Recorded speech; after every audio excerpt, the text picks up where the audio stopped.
Have you ever wanted to be a YouTuber so badly that you've considered sacrificing yourself, risking your own life at the altar of the algorithm in exchange for the almighty view? Most people would say, no, I want to have a family and a wife that I love and have a house and a couple things and just kind of enjoy my life. And I don't really care about materialism or numbers that much. Shut up! You have to do this type of stuff. That and jelking and pilking. Only thing that matters in life is having a long and a lot of views. If you don't have either one of those things, you might as well be really low in a caste system. Let's pretend like we're in 19th century India. No, this is getting dark, I'm sorry. People do this, they do that. We live in 2025. Not everyone is rational and a lot of people really want to be super ultra famous and they want to use their stupidity as a way to gain influence and views and shit using platforms like YouTube. There are a lot of people who have completely started careers off of just being stupid. Not even entertaining, but just stupid. Sometimes you can be stupid and entertaining and you can build a career, but it's being dumb. Seriously. Being dumbasses. Mikhailo Polakov from Arizona was arrested back in March. Police say the 24-year-old recorded himself leaving a can of Diet Coke on North Sentinel Island. No offense to this guy, I just kind of really laid out a lot of negativity there at the very beginning. I think this is really stupid and I just feel kind of, I don't feel bad for him at all. But yeah, the North Sentinel Island, you've probably heard of it. I've made a video about it before. It is an island, an uncontacted tribe lives there, and they don't like it when people try to contact them. Recently, a small creator known as Mikhailo Viktorovich Polyakov of the channel Neo-Orientalist decided that his way of breaking the mold of small travel vloggers and content creators who thrive on tourism, his way of breaking that mold was to travel to a little island called North Sentinel Island. After posting this to his fans, Polakov travelled for 9 hours to reach North Sentinel Island, which sits between India and Myanmar. I don't know if you know anything about North Sentinel Island, but it's a small island with an uncontacted tribe that has the technology of bow and arrow. And they like shooting those bow and arrow at people a lot because they're a small tribe and idiots like Mikhailo Viktorovich Polyakov go there. So this is insane. This story is ridiculous. North Sentinel Island, if you don't know anything about it, is the island straight out of the TV show Lost. It's a wild and untamed jungle island with just a few differences, all right? There's no extremely sinewy, ripped white guy walking around leading the show. The main character isn't a sinewy, ripped white guy who I don't know his name, but I can see him so clearly in my head, that sinewy, ripped white guy in Lost. You know what I'm talking about? There's no white polar bears. That was dumb as f. And a bunch of the other shit that was stupid as f on that island. All the good parts of the island are the realistic parts. The main difference is that we know where North Sentinel Island is, my friend. Maybe there's more than one there could be a person watching this, 2 people maybe. Comment down below your full name, address, social security number, and what you had for breakfast, and I will go through and I'll read every single comment today. Yeah, so we know where this island is, unlike the island from the terrible television show Lost. I hate this show so much. The beginning, anyways. It is a small island in Southeast Asia off the southwest coast of the Andaman Islands in the Bay of Bengal. If you don't know where that is, neither the f do I, but we have a map here for you. Is this an episode of Slop 60? This isn't that sloppy. It's kind of sloppy. Slop 60. Welcome to another episode, Slop 60. The horn of Jurgen Slop Collar. The horn, the chastity belt of Jurgen Slop Slinger.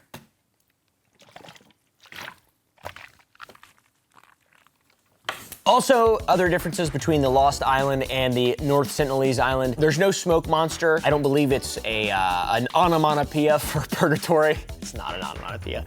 It's not purgatory, okay? And there's no Dharma initiative with secret bunkers and an Asian guy. It's populated by the Sentinelese people, not the others. And there's a lot of other differences. There's actually almost 0 similarities, now that I think about it. Now that I feel like an idiot even bringing up that godforsaken shit fest of a show. There's a bunch of pictures of the people and they're like, ah! They get super excited. It seems like really fired up whenever people visit. I don't know if it's anger or what kind of level of excitement it is. They say through brain scans that excitement, anxiety, fear, all very similar in the brain. It's just how your body, how you react to it, how you react to the physical stimulus is what really sets you apart. And honestly, I wouldn't be able to tell what these folks are feeling without seeing a damn brain scan out there. I'll tell you what, I mean, this guy in the middle right here, he looks like he's having an excellent time.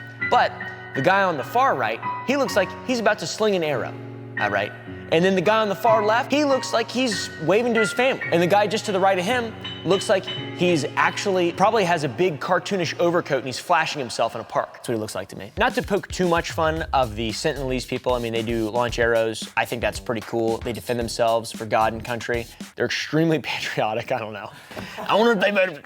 The Sentinelese people are perhaps the last uncontacted people on the planet, and they are currently living in the technological age we would classify, if we were playing a game like Civilization, as the Stone Age, the pre-Neolithic era. Although, Survival International argues that this is not the case because they use tools made from stone, wood, bone, and metal recovered from shipwrecks, which technically puts them in the Iron Age. I'm not exactly sure, but they didn't get to the Iron Age because they refined metal. They Minecrafted their way through it. Flint and steel. They found a chest with some iron tools, all right? That's what they did, okay? Interesting fact, on top of that, many other uncontacted tribes have acquired metal through intertribal trade without ever having to meet an outsider. So it's happened before. These folks are like the last real bastion of just pure uncontacted, just wildness. It's cool. Now, you can't go to this island. You can't just go there. You can't go hang out. You can't just take a little trip, you know? Take a little trip down to the old resort on North Sentinelese Island. You can't do that shit. It is due to the hostility from the North Sentinelese people to those who try to make contact with them. They're really angry and they have bows. Or really excited, rather. I shouldn't say they're angry, that's unfair. But they're super excited, and their way of expressing excitement is by shooting people with bows and arrows and throwing spears at them and killing them. Visiting the island is actually a crime, it's illegal. India does not allow access to the island or the Sentinelese people, whether you wish to see that as protecting them from us or protecting us from them, I don't know. It still, regardless of that fact, does not stop Americans with an inflated sense of self-importance and a deflated meatus, penile shaft, aka small penises. It doesn't stop Americans from breaking the law and trying to engage with these Sentinelese people. John Allen Chow was an American missionary and travel blogger who shared his travels on his Instagram and his website, and he was killed by the Sentinelese people back in 2018. We did a video about this not that long ago. There's plenty of content on it if you want to learn more. He traveled to the island in an attempt to convert the Sentinelese people to Christianity, believing this to be the last bastion of Satan, Satan's last stronghold, which is a crazy, zany, wacky, whimsical thing to do. Let's be real, that's crazy. Also very sad, because he seemed like kind of a nice guy. A lot of these travel people are really nice, but they're also a little funny, I guess you could say. John actually paid fishermen to take him to the island, and they were later arrested. He died, they were arrested. He was shot a lot with bows and arrows and stabbed, I'm sure, and who knows what else. The story of John Allen Chow didn't deter the small-time creator we're talking about today, Mikhailo. He's another American attempting to make contact with the Sentinelese, but instead of this time, he's not trying to convert the last bastion of Satan to Christianity. He's just trying to get YouTube views, man, which is pretty epic. Pretty epic. He's an aspiring Lord Miles, which I don't know if Lord Miles has made it to North Sentinel Island yet. I don't know if he's made it out there yet. Because we get a fact check on that. I think I saw something about that on Twitter, but I'm not exactly sure. This feller Mikhailo has 2.8 thousand subscribers and only 6 videos, 6-part series titled Taliban-Controlled Afghanistan Through American Eyes. Genius! Brand safe, big money, no risk. All those things are not true. But he hangs out, he's got a damn M240. That's crazy. Where'd he get that at? I wonder where he got that from, guys. I wonder where the Taliban got that from. I wonder how they got that.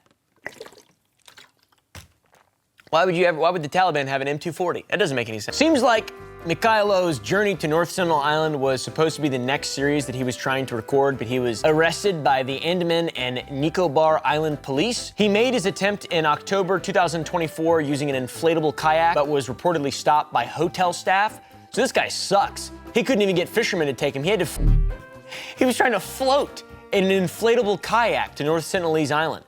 Why not just let him go? You know what I'm saying? Why are they stopping him?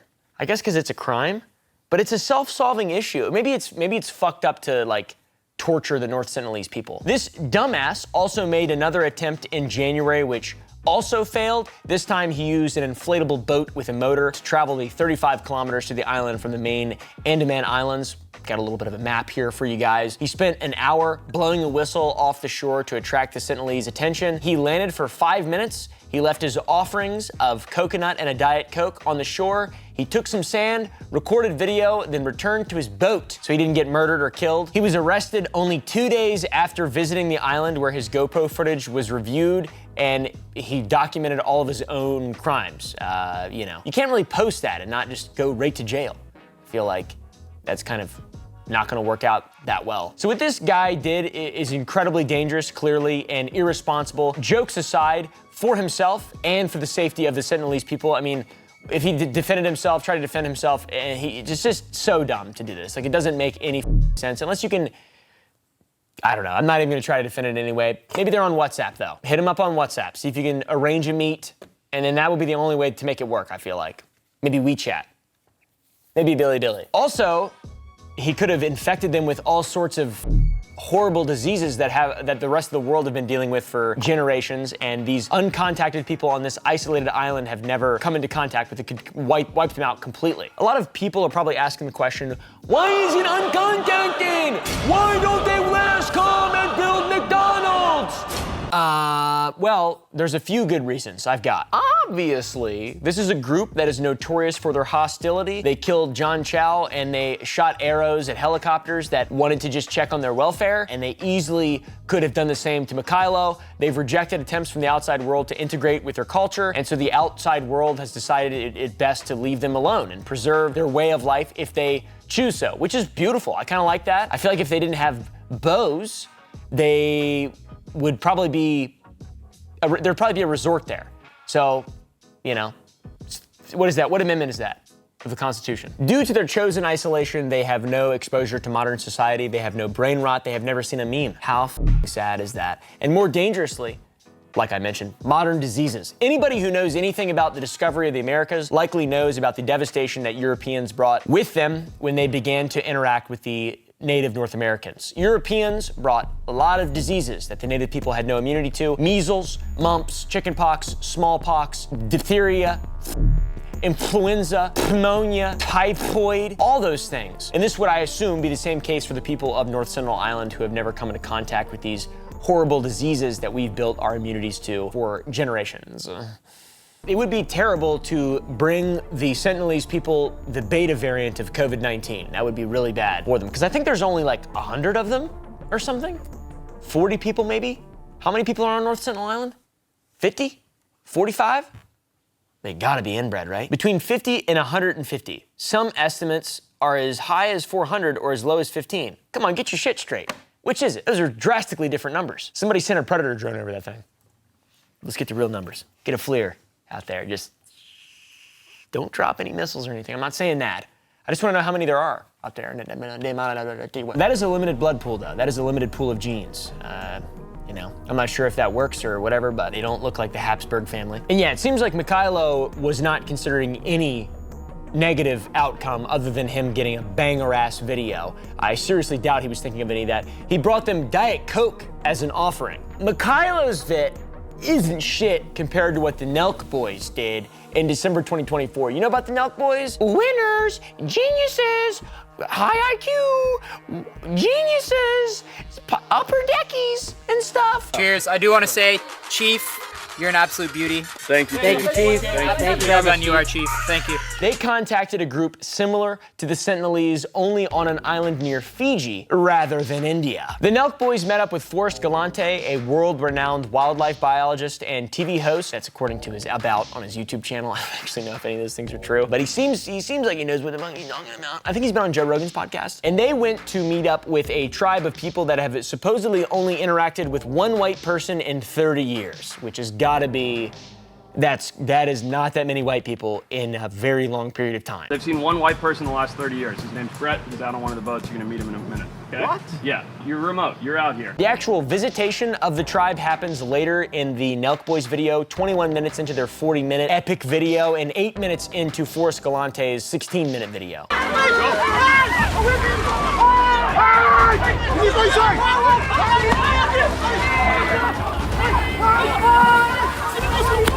That stressed me out. Watching that little clip right there, that stressed me the out right there, dude. Holy shit. As soon as they get off the boat, they disembark near the shore, not exactly on it. They become surrounded by men and children from the tribe armed with bows, spears, and clubs. I assume they're trying to assert dominance or intimidate them, something like that. They're hitting the water, and they grab Steiny off the bat, which is awesome. Everyone's least favorite character of the Nelk Boys. Not really, I don't know. They're welcomed into the village, which it doesn't seem like the most welcoming welcome party ever. Just saying, I'm kind of used to Southern hospitality. That's like that's a different level of hospitality, I've got to say. All right, guys. Holy fuck. I don't even know where they're taking us. Even the kids scare me.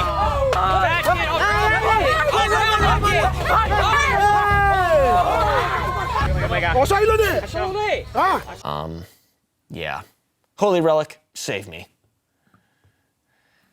Nothing happened. That sucks. They're welcomed into the village and they have to prove that they belong by hunting, which is epic. In order to stay here, he wants us to feed his village. We got to get flying foxes. For dinner, you should tell him about the pig.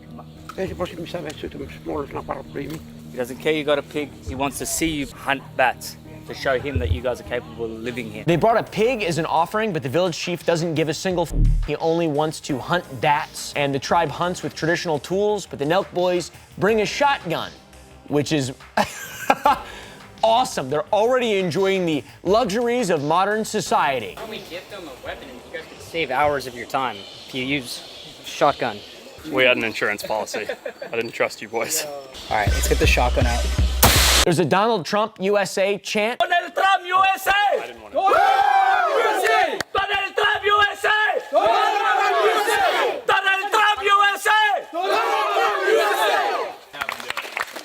They try kava, which the Nelk Boys describe as being a drug/drink that is like cocaine at first and Novocaine second, so it makes you wired, I guess, and then makes you numb after. What would you compare it to if you Coke, the initial hit.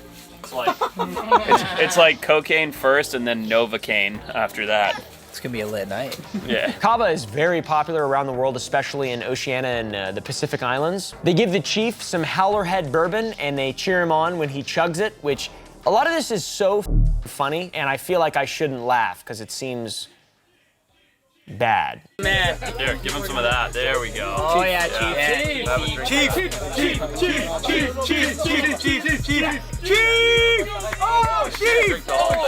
I think that's how COVID started, was eating a bat. Pretty sure. At least that's the story. Whereas there's a Wuhan lab. I'm not sure what the story is. It's not a straight story. It's not an easy one to follow. You'd think it'd be easy to follow, but it's really not. Is that right, Holy Relic?